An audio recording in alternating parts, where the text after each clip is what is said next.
بسم اللہ الرحمن الرحیم۔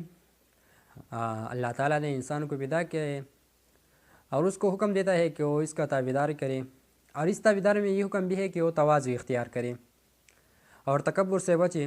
صحیح فرض ہے، جیسے نماز پڑھنا فرض ہے، اور تکبر سے بچنا اتنا ہی ضروری ہے جتنا شراب پینا اور خنزیر کھانے سے بچنا ضروری ہے۔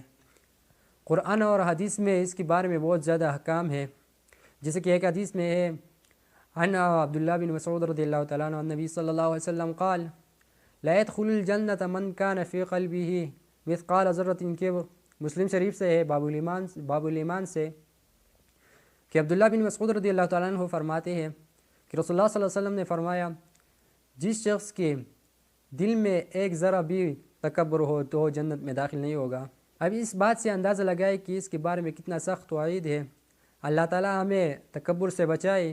آپ کو پتہ ہے کہ خنزیر کھانا حرام ہے، قرآن مجید میں اس میں واضح قرار دیا ہے کہ یہ حرام ہے، لیکن کسی بھی حدیث میں یہ نہیں ہے کہ جس نے خنزیر کھایا ہو تو وہ جنت میں داخل نہیں ہوگا۔ لیکن یہ تکبر کے بارے میں ہے کہ جس کے اندر ذرہ برابر تکبر بھی ہو تو جنت میں داخل نہیں ہوگا۔ صوفیہ کرام حضرات اس کو ام الامراض کہتے ہیں۔ یہ تمام اخلاق بیماریوں کا جڑ ہے۔ جس کے اندر تکبر ہو اس کے اندر غصہ ضرور ہوگا، اور جس کے اندر غصہ ہو وہ تو دوسروں کے مال، عزت، ابرو، کسی بھی حال وہ خطر میں ڈال دیتا ہے۔